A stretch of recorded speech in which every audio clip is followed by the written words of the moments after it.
bu ngeen xoolee ñun ni ñu toogee ngeen xam ni metti nañu trop li tax mu metti ñu c'est pas parce que dañoo am ay njaboot direct ci ñooñu mais dafa di loo xam ni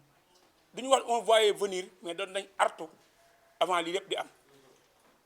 te bu ñu tey rek taxaw fii di wax on a été à l'hôpital pendant des années di xeexal hôpital bi loo xam ni dara du lenn loo xam ni duñu wax ñu dugg suñu poche mais ay qualité de soins dañu doon laaj hôpital bi yéen a ngi dégg ni ñu naan niveau 2 niveau 3 nañu xam ni hôpital bi niveau 2 bi tur la rek niveau 2 dafay ànd ak budget d'accompagnement le budget d'accompagnement de l'hôpital àggagul niveau 2 kon état daf ñuy fowe suñu ay grand ñoom ñooy feebar ndax poumon yi bu nga demee ngeen xool cardiologie seen maladie pulmonaire yi ñu fa baree te ñooñu noonu ICS moo ñu ko teg te ñoom nee noonu duñu fajoo fii nee duñu def fi seen xaalis état di seetaan sëriñ bi wax état di seetaan ñu jóg di wax population bi seetaan tey lii am ñëpp bëgg a jóg ñëw ku ci nekk nag yor sa làmmiñ di wax na nga ko bëggee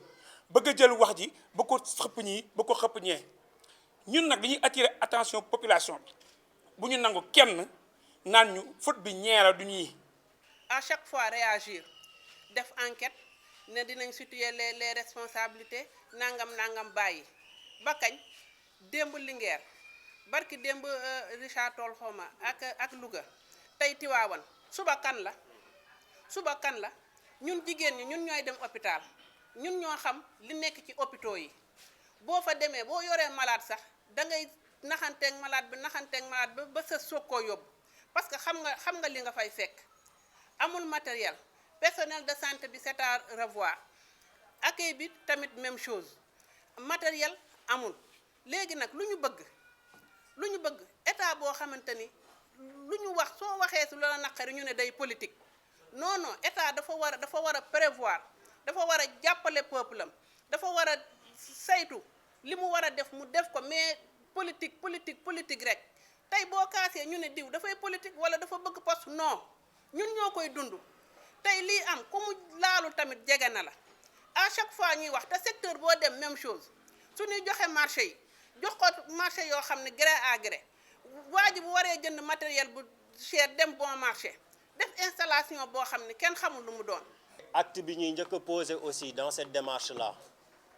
du def lu dul déposer une lettre d'information au niveau de la préfecture xamal ko ni dinañ organiser une marche pacifique bu nga xam ni dinañ ci fësal bu baax suñu nakar par rapport ak li nga xam ni xew na fi bu ñu jógee ci marche boobu aussi dinañ déposer une plainte bu nga xam ni aussi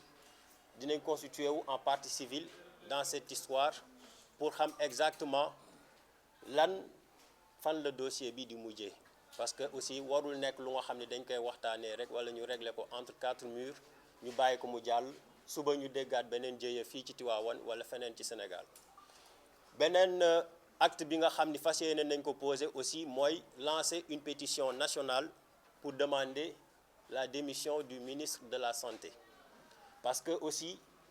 war nañu dem ba toll ci niveau bu nga xam ni dañuy am culture résultat obligation de résultat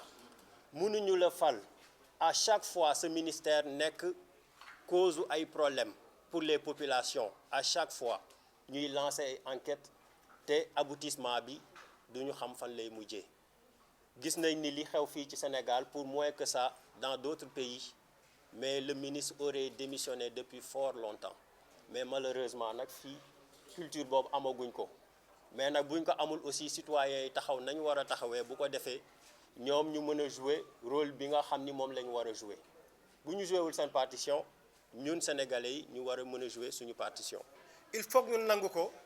l'hôpital Mame Abdou Aziz Sy Dabakh de Tivaouane est à l'image de tous les hôpitaux du Sénégal ñoom ñëpp ñoo bokk jàngoro ñun nag yàlla dogal na